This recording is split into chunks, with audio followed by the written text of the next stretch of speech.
I'd like to show you why knowing your why is the start of your journey.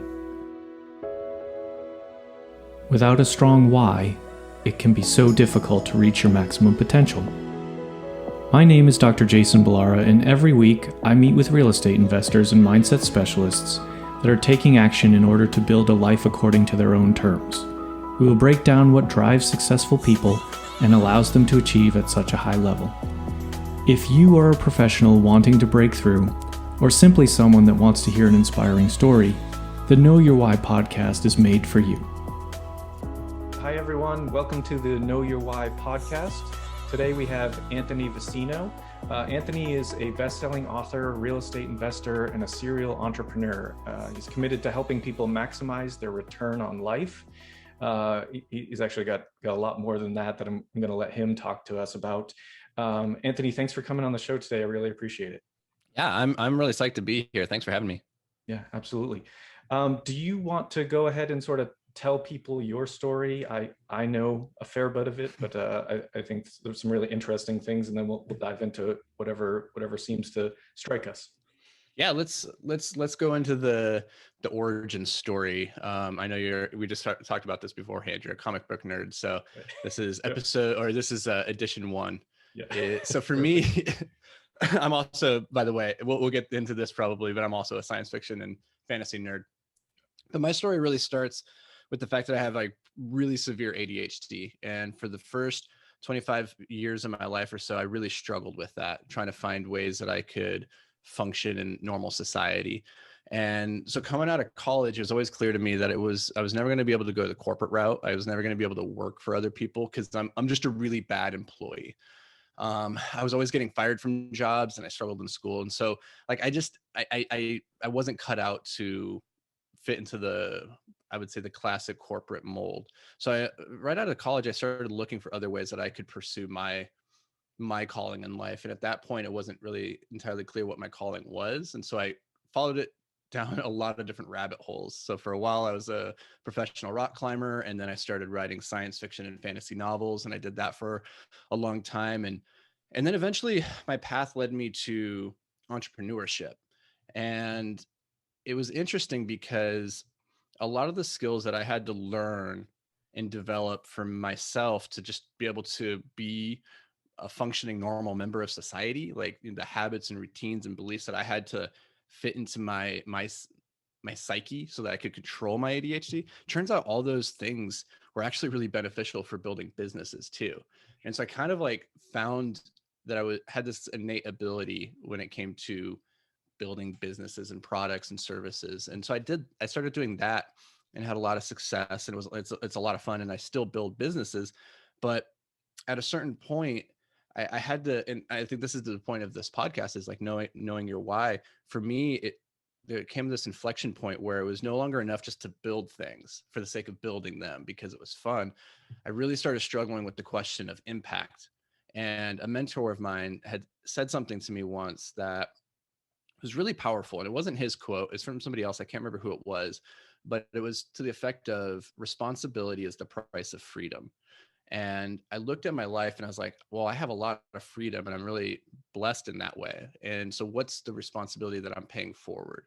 And that led me down the multifamily investing route, because I started trying to answer the question, what were the 2 things in my life that caused the most friction, most anxiety?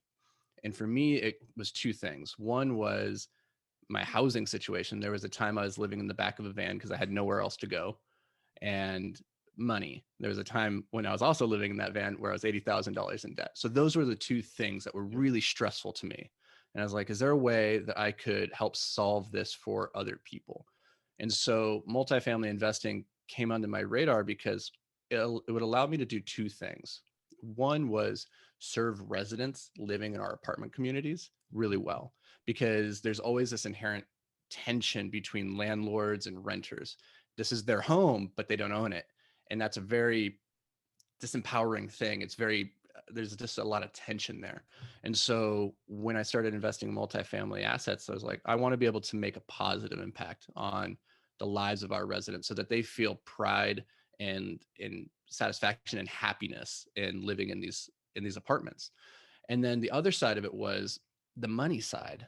And I have 6 brothers and sisters, and they're probably in the same position that I was maybe like a decade ago, where they don't know what they're doing with their money. They're putting into their 401k or their IRA, they're investing in the stock market because that's kind of what you were told to do, but they don't really know what they're doing. And so I wanted to be able to provide a better investment opportunity for them, specifically to get them involved in an asset class that you read about how real estate has made more millionaires than any other asset class. And it's like, well, I think the problem is a lot of people don't feel like it's accessible to them. And so that kind of led me to where I am now, where we founded Invictus Capital about 2 years ago, where we threw open the doors and invited people in to invest alongside of us in these assets. So that's kind of the really long, twisting, windy, convoluted answer to the question of who I am and where I came from. Yeah, I mean, there's a lot there, and a lot that actually really resonates with me. I think you talk about your ADHD, and thank you for being open and sharing that. I think it's a funny thing that at times in my life I've never been diagnosed. I feel like there's a certain personality that goes along with entrepreneurship and by extension real estate, because you almost have to like have your mind work in a lot of different directions at the same time, and have a lot of energy and things like that. But it can also be obviously very detrimental at times in the sense that you can't focus yourself. And it struck me that, you were, as a rock climber, I'd imagine, and correct me if I'm wrong, I'd imagine that was a focus point, right? You can't, be climbing and not be paying attention. Your mind needs to be there and be interactive in it. And I feel like that's kind of how I feel in surgery, right? So in surgery, I think, a lot of people would think being a surgeon is a stressful job. When I'm in surgery, that's as focused as I can ever be, and my mind just does it, I don't feel the distractions. I don't feel the things pulling. And so I think that there's, it can be, if you figure out how to control that, then it's a tool that you can use, at some point. Mm-hmm.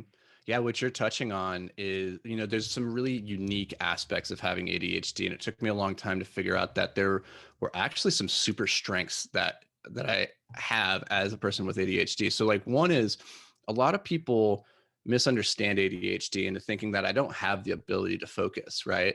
But it's not that. It's not that I can't focus. It's that I can't always control what I'm focused on.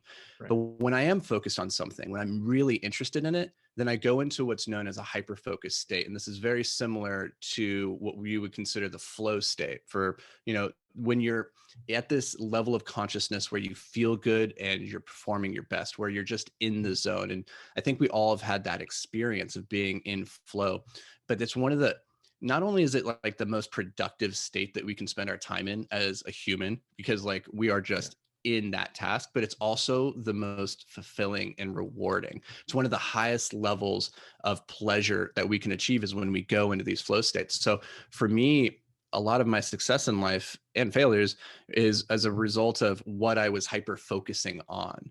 And so climbing is a great example where if you want to succeed, you need to be there. You need to be entirely with it in that moment. And that's really fun for me because everything else falls away. And all those squirrels that you could be chasing, you're no longer thinking about them because you're consumed. And it feels, it's kind of weird to say, but it feels good to be consumed in that way. Yeah, no, I 100% know exactly what you're talking about. Sort of that feeling of focus that maybe you don't feel it other times in your life, and you're like, why? That focus actually gives you joy. I think it's something that you can really, kind of latch onto and use as a strength. So that's awesome. And then, so from rock climber to author, tell me a little bit about that. And I imagine that also comes back to focus. Yeah. So writing is an interesting one, because if you'd asked me at any moment up into the moment where I started writing, if you'd ever asked me, are you going to be a writer? I'd have said no, like, no way.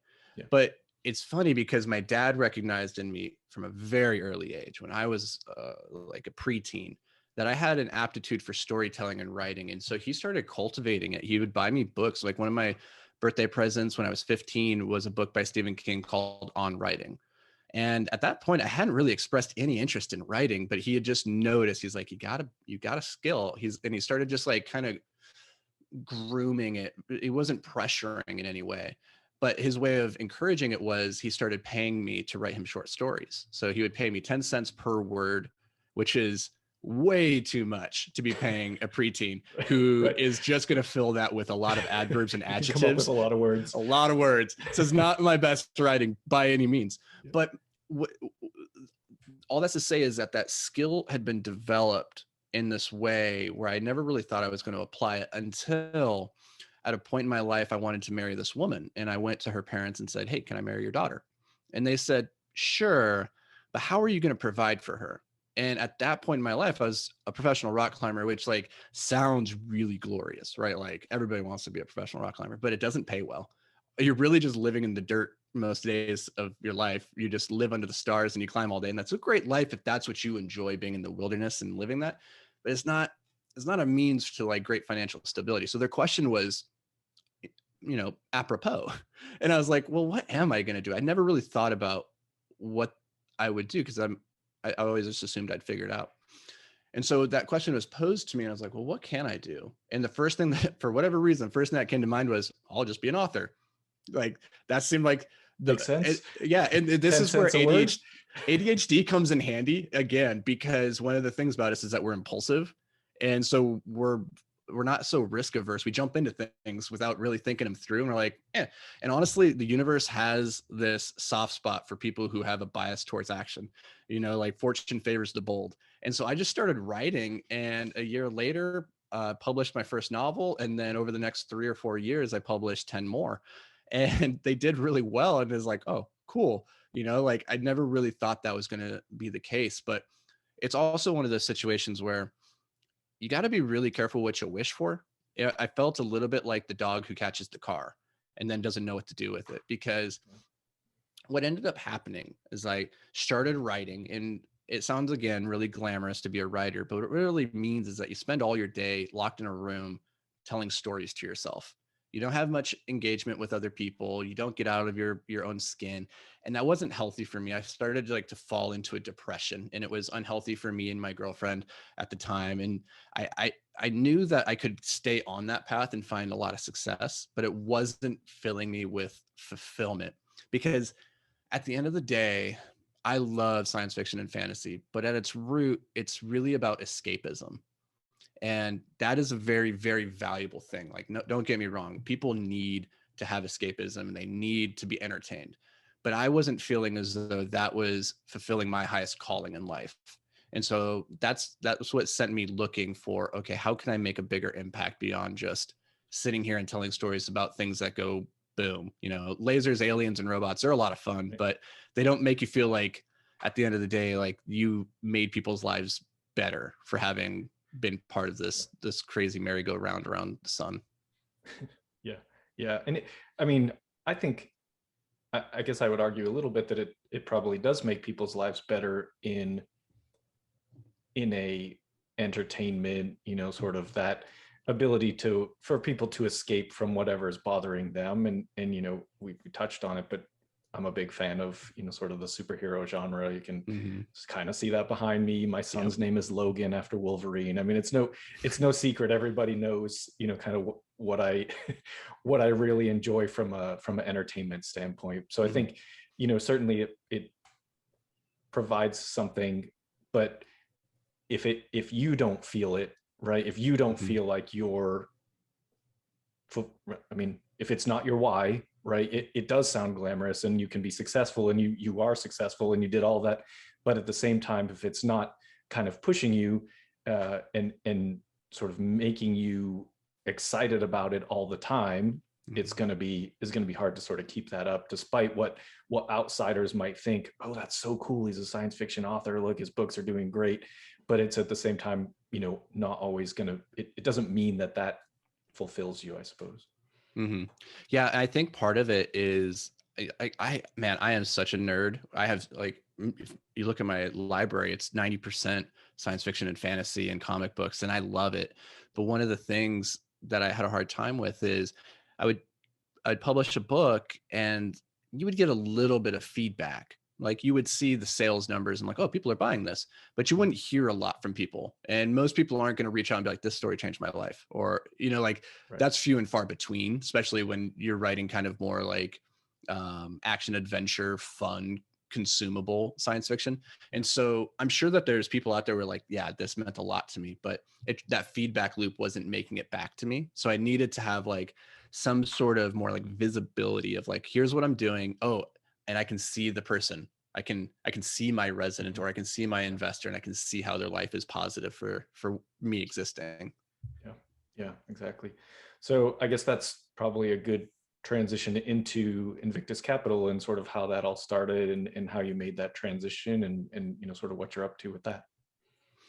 Yeah. So, my journey with real estate is funny because there's all these like intersection points in my life where I just never saw real estate until like one day it was kind of like a eureka moment. The light bulb goes off and it feels like the universe is kind of hitting me over the head with it, because when I was in college, my roommate and his dad were doing fix and flips, and I lived with them, and so I got to be part of that process. And all I took away from that was, man, I hate construction.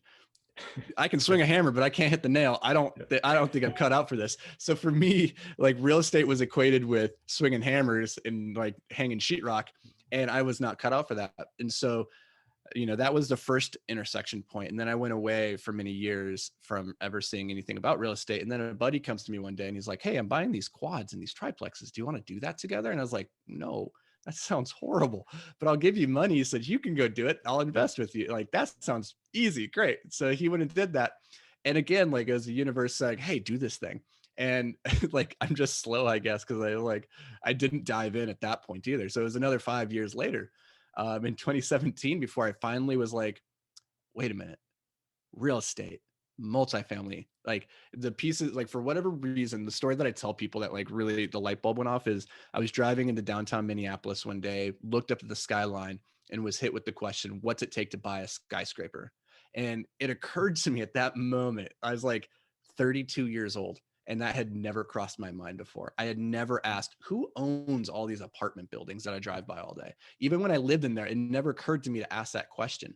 And at that point, I was building another business, a manufacturing business. And so I was still doing that, but I started at nights and I started learning about multifamily assets, started reading on it, started listening to podcasts and going to meetup events. Because the more I learned about it, the more I was like, wow, this is super simple. It's super straightforward. And it's incredibly scalable. It's like Legos. Once you understand how those pieces go together, you can just build to the moon. You could build a skyscraper, you could build a Death Star, a tractor, like you can do anything with Legos. And that's what multifamily was for me. It became like, that's the vehicle where I can make massive impact on a lot of lives just because of how simple and straightforward it is. Whereas like the manufacturing business that we were building at that time, manufacturing is very complex. We were dealing with polyurethanes and, distribution from China. And it's like that gets pretty convoluted pretty quickly. But real estate, man, these things are just like pretty straightforward. Once you understand NOI and how to increase income, decrease expenses, and you're pretty much good to go. So that's kind of like what finally got me into multifamily. And I started small. I wanted to prove that I understood exactly how to run these things by using my money first before ever inviting other investors to come alongside on the journey. So I started with a triplex that I house hacked, lived in one side, rented out the others. Very quickly learned that I did not like small properties because of a lot of the reasons that come with scale and efficiencies of that. And so after that property, I started scaling up from there. And it took about a year and a half before I felt I had the necessary skills and competency to be able to work with passive investors. And because it's a pretty sacred responsibility, somebody giving you their money in a very real way, like they traded their life for that. And so if you look at it through that lens, somebody's not just giving you $50,000, they're giving you $50,000 worth of their life. And so I wanted to be really certain that by the time we ever took anybody's money, that we could do right by it. And so fortunately I found a really great partner, Dan Kruger and it's just a match made in heaven in that our skills are so complementary. And that gave me a lot of confidence and him a lot of confidence to say, oh, we could we can do this together so much better than on our own. And that's one of the coolest things about real estate, is that it's really a we game, not a me game. Like the more people that you can get involved, the better overall it's going to play out. Yeah. Yeah, certainly, building your team will allow you, you talked about scale, building your team and having people really settle into their, strong skill sets, and then you balancing each other out. It just makes everything that much easier. And I think, you touched on taking investors' capital, and the $50,000 being a part of, that's like, if you break it down into how many hours it took them to make that $50,000, that's a big chunk of their life. And I think when you look back at, I think a lot of people in real estate, the majority of people in real estate didn't come from a bunch of money, right? There's a lot of, we all have, I mean, I'm sure there are people that do, but we all have sort of that story. You said you were in debt, and I don't come from money at all. And it's like, so that never goes away, right? I think like once you've been sort of without, I feel like, at least for me, it stays there. I know, that what it means to people. And I think in terms of it, the less you have, almost the more it means to you. But I think it's something that is a good quality to have as the syndicator, as the, sponsor of the deal, that you value your investors' money that much, because then you're going to do everything you possibly can to, one, preserve their capital, and two, make them a bunch of money. I mean, that's kind of what you're trying to do for them. Yeah, I think it's a really good place for everybody to come from at least once in their life, to be poor and like to worry about how they're going to scrounge together the money for their next meal. And like, they have to do the mental calculus between, do I put gas in my car or do I buy food? And like, granted, you have a car, so you're not like dirt poor, but like there's a lot of value that comes when you have to really measure out the length of a dollar and say, like, what's this worth? Because once you've lived through that, and I've lived through that, it sounds like you probably have a similar experience with that, where it's like, that never goes away. Even years later, I'm doing very, very well now. I'm still very spending averse, because I look at it, I'm like, $10 is a lot of money. I could buy a couple meals with that. Like, right. I don't know, I spend that. And like, right. My girlfriend gives me a hard time. She's like, you're too frugal, but like, yeah, that pain never goes away once you've experienced it. Right. Once you do it, you don't want to go back to it. And so you kind of have that, I don't know, negative influence of what that pain felt like. And you don't want to end up back there. And, I think also, once you have a family, other people to take care of, then that even makes it a bigger thing. And then once you have properties, and now you have a property full of tenants that effectively you're taking care of as well, there becomes a great deal of responsibility. And so recognizing the value behind the dollar, every dollar can matter, is very important. You mentioned providing for your tenants. And I think I'm sure there are investors that don't always think that way, but I do think that's something that I do hear a lot from real estate multifamily investors, and what, sort of their goal is to create a good environment, a pride of almost ownership for the people living in these buildings. What do you guys do to sort of do that? There's a funny example, but when I first moved to California, we lived in one apartment. We were moving to be closer to work, and looking at a couple. And one of the places I went to, they're like, "Oh, we have a food truck here every Wednesday night." I was like, "I'm sold." I was like, just that's it. I'm like, it was like one little thing like that I mean, I've lived in lots of apartments in my life. And so it was like that one little thing was just enough for me to be like, yeah, this place is good. I'm good. But what do you guys do at your it's funny how little things can go so far, right? And honestly, I think you're right. I think the narrative is starting to shift in the last couple of years. I think a large part of it is that syndicating, and people are just becoming more aware that apartment buildings are things that they could own, like regular people that have good jobs, but they're not ultra wealthy by any means. And they are people that are coming from the perspective of, I used to live in an apartment building and maybe I still do. Like it sucks. It can suck. And so they want to make a positive impact. Whereas I think if you rewind 20, 30 years ago, it was such a more niche thing. And the only people that were really getting into it were if you were in the country club and you knew another guy or gal who was syndicating a thing, they're like, hey, let's go in together on this thing. So it was just like a much different mindset, I think, and demographic of people getting involved. And it's really cool to see that shifting because at the end of the day, real estate, like it can make you wealthy. It can provide great returns, but the mistake is just to look at the spreadsheets and the numbers and to look at the sticks, the bricks of the building and not see that the product is actually the humans living inside of that it's a flesh and blood product that you're serving there. And so what we try to do is like focus on a couple different things. One is community, and it sounds like the food truck is one way, that was a way of building community and fostering the sense of like, oh, they care about me, I belong here.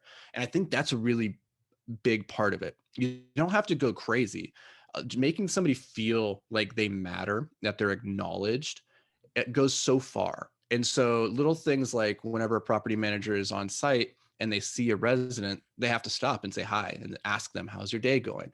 And making the intention of asking, hey, how's it going here? Do you like your apartment? Is there anything that you would change? What's frustrating you right now? And letting people have an opportunity to have a voice, because I think that is the main thing that most apartment renters don't feel like they have, is they don't control this thing. Somebody else controls it. And so they feel powerless. But if they feel connected and they know that you're listening and they know that you care and that you're going to follow through, right? Like you can't make all the changes that the residents would like, but you can acknowledge that that's their desire and like work through it with them, why that might be feasible or what might be a better alternative. And that comes down to communication. Like understand that the power dichotomy is in your favor as the landlord. Like you have all the power ostensibly. They might stop paying rent, and with the eviction moratorium, that might really suck for you, but like you really have the power in the relationship. And so it's on you to over communicate.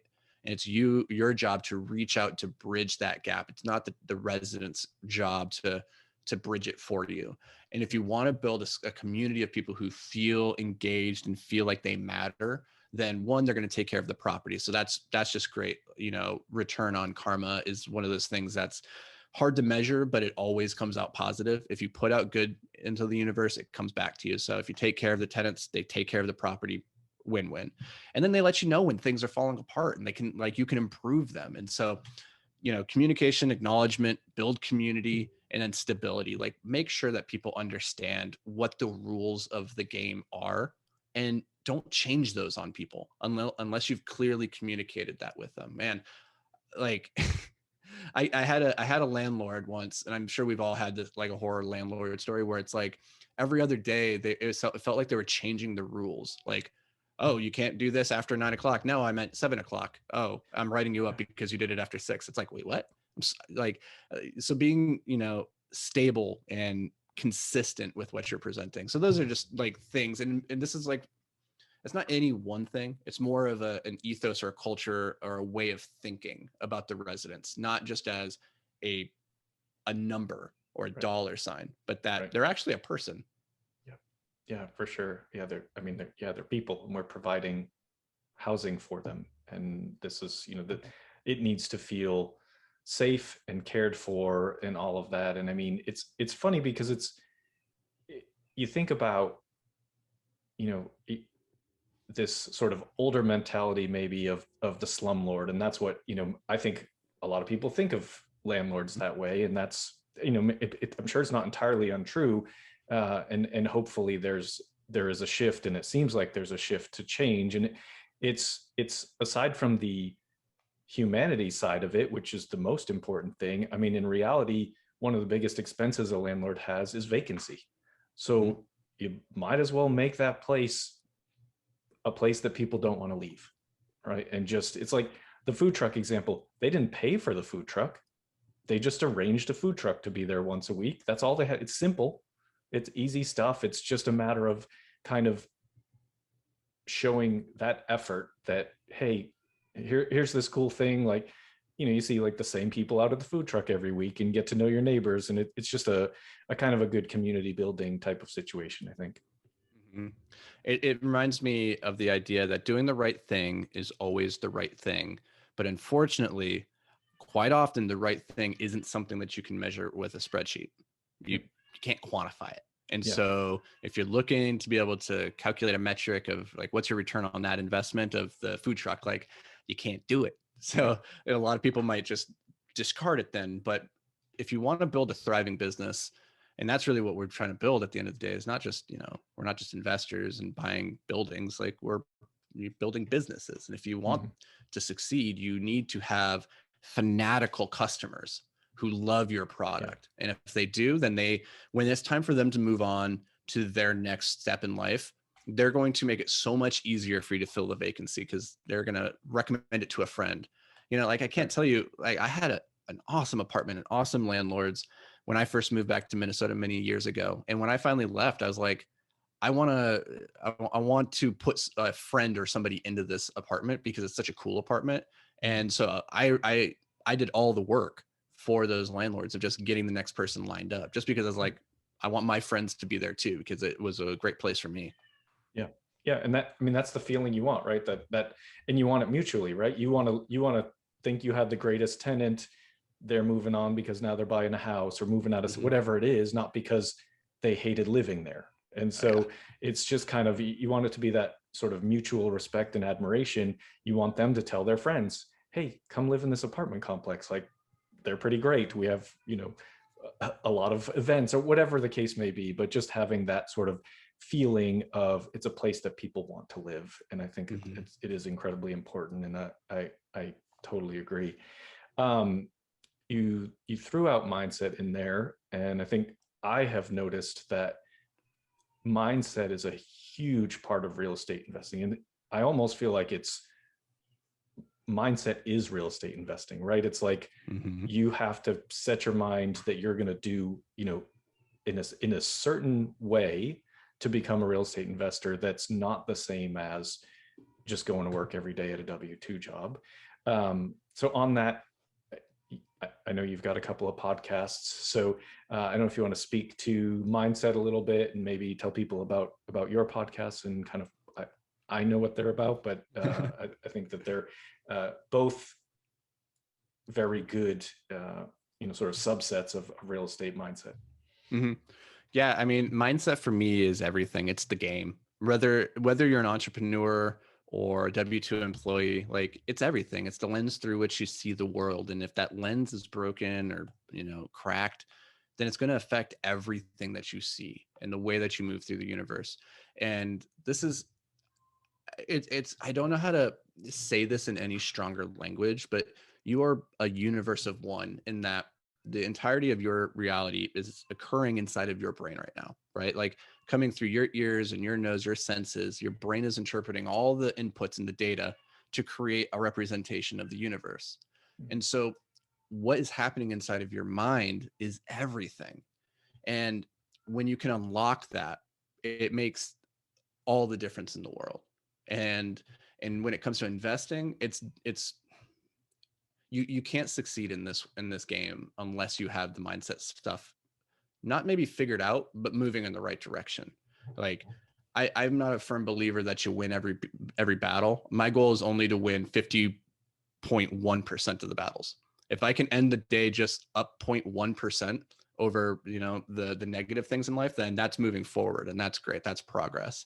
And so we have two podcasts. One is Multifamily Investing Made Simple, and that's all about taking the complexity out of real estate investing, because it's a simple thing, but for so many people, it feels daunting and overwhelming. The narratives that they have in their head for what it means to be a real estate investor are maybe very skewed or not founded in a lot of facts. And so that podcast is really trying to help people understand, regardless of where you are and how you want to be involved in real estate, if you want to be active or passive, there's a place for you.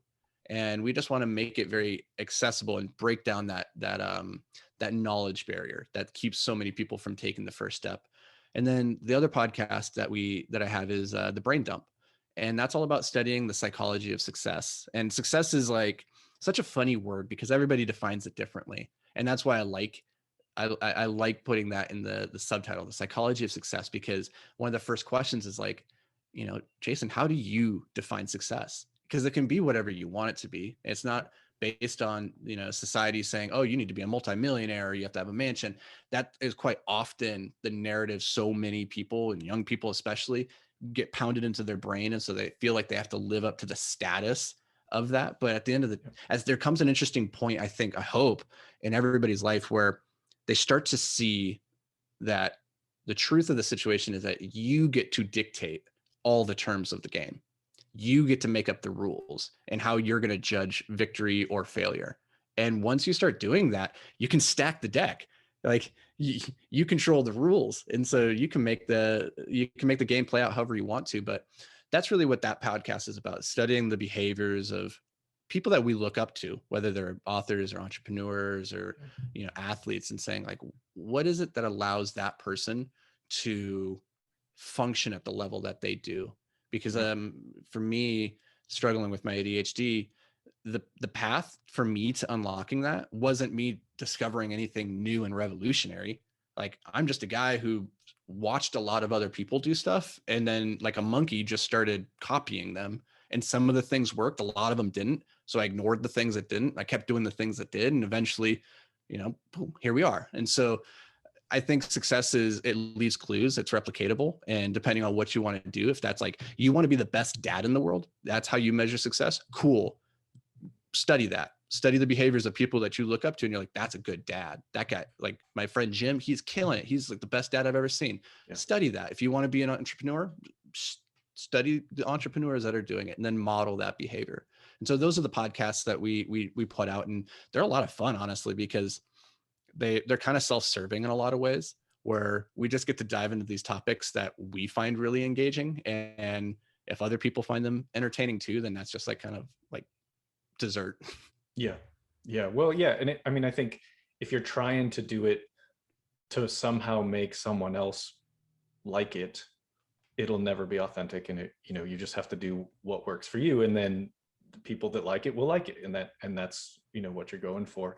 I think, the psychology of success is obviously a broad topic, but it has a lot of common themes. And I think, you mentioned that success is defined differently for every person.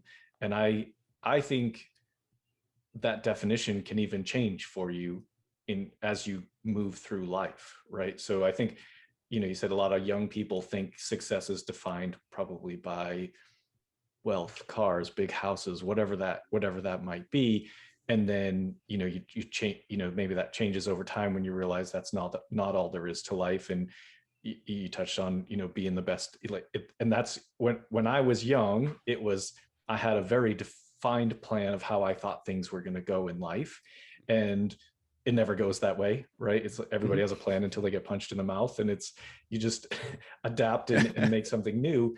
But now, really, you said my goal is to be the best dad I can be. Like, everything comes down to that. It's like I am driven by making the future good for my kids. That's kind of ultimately what it comes down to. So I love it. I think the Brain Dump podcast is great. Anthony, let's go into some questions that I like to ask sort of all the guests as we go. The first one is very important. Who is your best friend? And I don't ask everyone this, but that's such a good there's question. A reason behind it. That's such a good question. There's two, but one is definitely my significant other, Jamie. She's, my best friend. But I also want to acknowledge that my other best friend has been there since the day I was born, and that was my dad. And without him, I would not, under any circumstance, be the person that I am now. And it took me a really long time to even realize that, honestly. Like, until I started unlocking my ADHD and understanding how it wasn't just a weakness, but it was also a strength. It was also around that time that I started to recontextualize a lot of the interactions I had with my dad when I was younger that had put a chip on my shoulder. And that was just because of context or because of perspective. And as I've gotten older and I've grown closer with my dad, because, when you're young, you look at your parents and you're like, oh, my dad's a superhero. And then I think what happened for me was about the time I was a teenager, I started to realize, oh my God, my dad's human. And that felt like a betrayal in some ways. And I never articulated it in that way, but it was all very subconscious, and I had to unpack this many years later. And where we're at now is like, I can see him as the person that he is, and like that he's who he's struggling to be, and that he's just a human in the same way that we all are. And like, yeah, so I would say he's probably my best friend. That joke or that question was meant to be a joke because Austin Lindley told me to ask you that and that you had to say him. However, it may now become a question that I ask everyone because you answered it's that such a good well. question. It is actually, if people will take it that serious, that was fantastic. I'm actually very touched by your answer. That's awesome. So sorry, Austin, it's not you. Yeah, a better answer. Sorry, Austin. Yeah. Austin's like top. I'll say top 5. Austin, you're top 5. List. Yeah, you're on the list. You made the short list. Second best friend, who knows, something like that. But yeah, that's funny. Well, the name of the podcast is Know Your Why, and you have talked a bit about this, but if you would maybe recap what your why at this point is, I think it's really good for people to see what successful people use as sort of their motivation, what keeps them really pushing at such a high level. So there's a quote from Maslow that has been a guiding principle for me for a long time. And you might be familiar with Maslow and his hierarchy of needs, which is like you have to have your basic physiological, emotional needs met before you can start working up the pyramid to self-actualization. But he had this other concept that's been much more impactful for me. And it starts with the phrase, that which we can be, we must be. And it's this recognition that inside of us all, we feel that there's greatness, and nobody believes they were put on this earth to be average, right? Everybody thinks they're an above average driver. Everybody thinks they're above average in bed. Like nobody thinks that they're average. Yeah. And the problem is we know that we have greatness in us, but when we're not moving towards that greatness, when we're not in alignment with it, we feel it because we can't lie to ourselves forever. And it manifests as discontent and frustration and anger and resentment, all these negative emotions.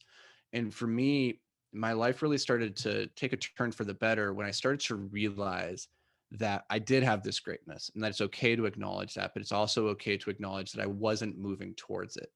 And so for me now, my why is trying to live up to that idea of like who I could be if I was to every day just get a little bit better. Don't have to be, like I said before, I don't have to win every single day by a landslide. If I can just be +1 better every single day, then that's a win. And when it comes to like, how do we give back to the world around us? I'm a firm believer that you can't reach into the well and pull your buddy out until you're on solid footing. And you can't just pour out of your own cup and fill up everybody else's cup, because eventually you'll run empty. And so what you need to do is fill up your cup so that it overflows, and then fill up everybody else from that overflow. And so the number one thing that I try to manifest is if I can be my best self, then it gives this subtle permission for everybody around me to also go, hey, I can be better too. I can be my best. Because when we start talking about this stuff, depending on your social circle or your friends, your family, they might look at you and be like, you're weird. That's weird. Like what? Self-improvement, self-help has such a negative connotation in a lot of people's minds, but it's the number one thing that if you want to change the world, you start with yourself. And so that's my why, is like, if I want to change the world, I need to start by changing myself. That's a fantastic answer. I think, yeah, just looking for the greatness in yourself. And I work with residents, training them to do surgery. And I think they sometimes think that they have to be perfect. Yeah. And if they're not perfect, then they're a failure. And I just keep saying to them, you're not striving for perfection, you're striving for excellence, right? So you're just trying to get better at this every single day. And I don't even know who said this quote, but I've seen it up around even at work, and it's just it doesn't get easier. You just get better. And I think that's a really good one, and applicable to sort of almost anything in life that you want to be good at. So yeah, phenomenal answer. How would you like people to reach you? And we'll put things in the show notes too, but is there a specific way that you like to be contacted? I'm a big fan of smoke signals. So if anybody, I like, but disclaimer, like I can't read smoke signals, so I'm gonna need somebody to come and teach me first. They're looking for you. Exactly. If I see smoke on the horizon, it's either a wildfire in California or it's someone trying to reach you. Ooh, that's hitting too close to home, huh? Those wildfires. It might be happening right now. It's getting into fire season. Okay, so if you're not good with smoke and fire, then the best way is probably to go to invictusmultifamily.com. If you're interested in learning about what we do on the real estate side, you can find me at anthonyvicino.com.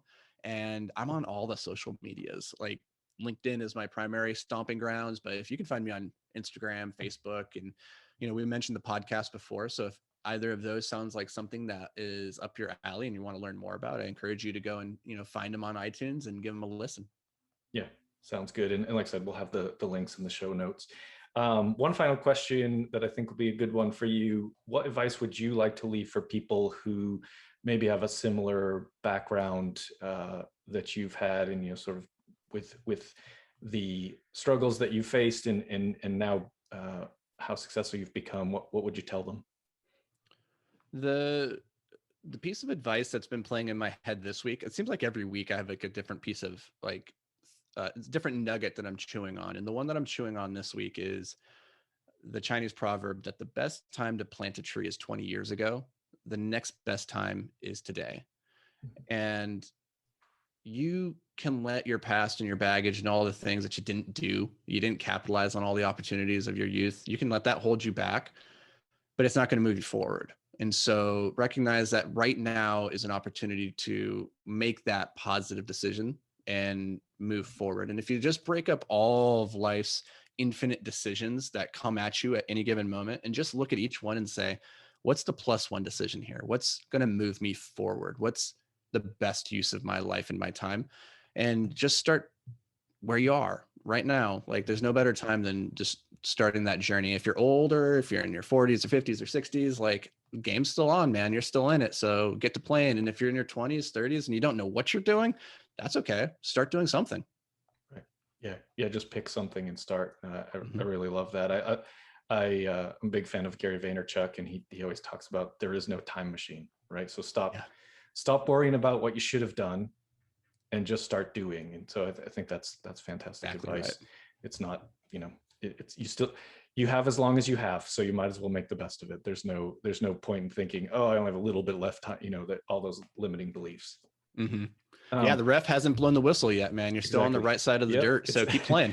You don't fail until you quit. So just exactly just all those cliches, but they're cliches because they're true. Cliche for a reason. Yeah, exactly. Anthony, this was awesome. I really appreciate you coming on and all of the value that you've provided. I think people will love this. Love hearing what you have to say, and we'll get all of your information in the show notes, and hopefully you'll get a lot of new viewers on your podcast as well. I appreciate it, man. This was a fantastic conversation. I had a lot of fun. Thank you. Me too. All right. Take care.